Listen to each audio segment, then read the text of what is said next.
रल सखी छेका मिलल रल भातार तोरे लेखा। ए सब का कही रे हमर हो गइल रल सखी छेका मिलल रल भातार तोरे लेखा। फोन आइल हड़ पड़ जब सुननी खबर फोन आइल हड़ पड़ जब सुननी खबर ये समाटर ले डूपर सखी तेले रले गाड़ी पापा सुपर सखी चल गइल भातार हमर ऊपर सखी तेले रले गाड़ी पापा सुपर सखी चल गइल भातार हमर ऊपर सखी।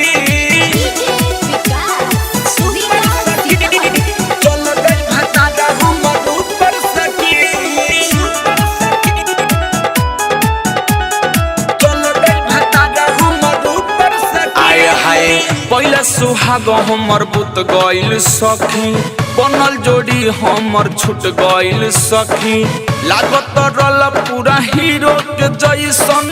का कहीं करम दादा फूट गइल सखी का कहीं सखी का कहीं रे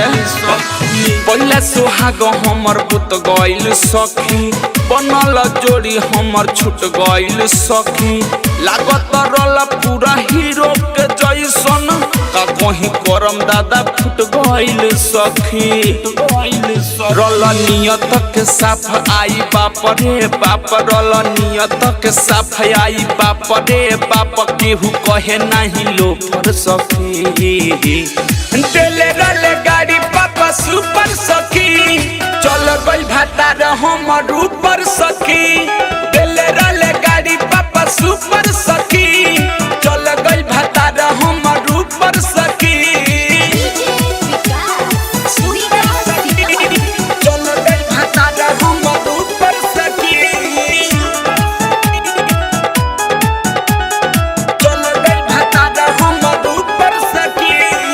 राइटर छबीला गजब भइल खेला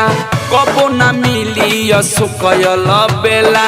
गौआ के लोग कहाँ कही रे सखी ओकरा के सब लोग हीरो कहेला ओकरा के सब का कही रे राइटर छबीला गजब भइल खेला कबो ना मिली असुकयल बेला गौआ के लोग का कही रे सखी ओकरा के सब लोग हीरो कहेला लागे जी नहीं पाई ओके कबो ना भुलाई लागे जी नहीं पाई ओके कबो ना भुलाई ना अपन कल रहे पोपड़ सखी तेले रले गाड़ी पापा सुपर सखी चल गइल भातार हमर ऊपर सखी।